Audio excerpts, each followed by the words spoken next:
Seguindo as sugestões do PMBOK e o tema do trabalho da disciplina, obviamente, uma boa prática de gestão apresentaria o tema Gerenciamento da área de comunicação.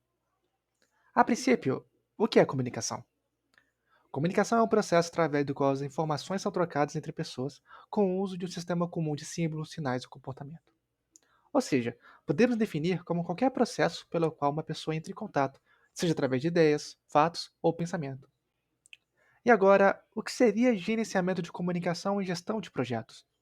Segundo o guia PMBOK, o gerenciamento da comunicação do projeto inclui o processo necessário para assegurar que as informações do processo sejam geradas, coletadas, distribuídas, armazenadas, recuperadas, organizadas de maneira oportuna e apropriada.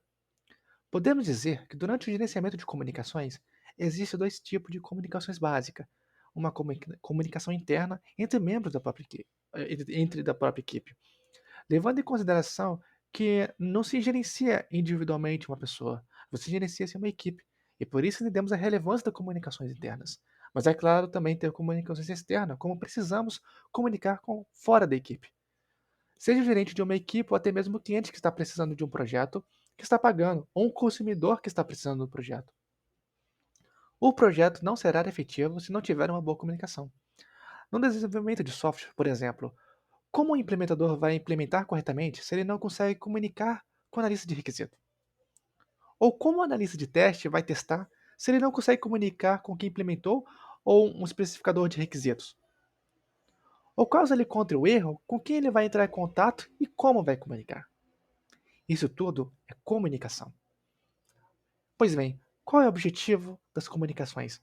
O gerenciamento das comunicações tem como alguns objetivos, que entre eles é conectar diversas partes interessadas, apesar de seus diferentes interesses e culturas, para entender o objetivo do projeto. Fornecer as ligações críticas entre pessoas e informações necessárias para comunicações bem-sucedidas. Garantir a geração, disseminação, armazenamento, recuperação, descarte de informação do projeto. Manter as partes alinhadas. Papéis relacionados com a comunicação em projeto. Para finalizar a sessão de fundamentos, gostaria de ressaltar alguns dos papéis relacionados com a comunicação. Entre elas, podemos dizer sobre o alinhamento dos objetivos, a tomada de decisão, autorizar trabalho, dirigir atividades, negociar, reportar, atender reuniões, administração geral e administração de registro, como atas, memorandos, cartas, boletins, relatórios, entre outros.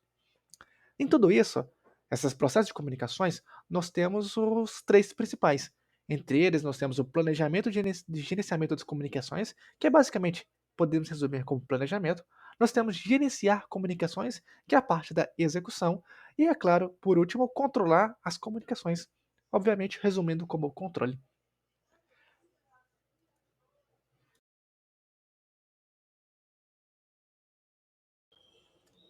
Ah, Na parte de planejar o gerenciamento das comunicações, nós temos os métodos de comunicação.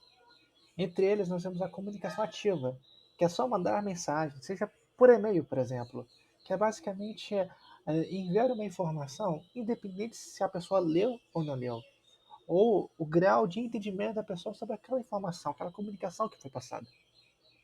Segundo, nós temos a comunicação passiva, que é quando você disponibiliza a informação, mas a pessoa precisa ir até lá para saber mais coisas sobre esse tipo de informação. E por último, nós temos a informação, a comunicação interativa, que é uma comunicação síncrona, onde todo mundo está conversando, como uma reunião, por exemplo. E durante esse processo de comunicação, nós temos várias formas, tipos de comunicação. Nós temos a comunicação verbal ou escrita. Nós temos a comunicação formal ou informal desses métodos de comunicação. Uma comunicação ela pode ser ativa e verbal, ela pode ser ativa e formal, e por assim vai. O segundo, no segundo tópico, que é o gerenciamento das comunicações, que é basicamente a execução, nós colocamos as comunicações em prática. Inserir uma comunicação que não estava no planejamento, por exemplo. E por último, controlar as comunicações, né? Que é checar e monitorar constantemente o meu planejamento, ver se está sendo efetivo. E lembrando em consideração que durante esse processo existem várias formas de você garantir isso. E para garantir tem até a questão da opinião especializada, que é a ideia de você consultar alguém com mais experiência, um sênior, por exemplo, para verificar esse tipo de controle junto com a parte da checagem e do monitoramento. E por isso nós encerramos a ideia do que seria comunicação, gerenciamento da comunicação.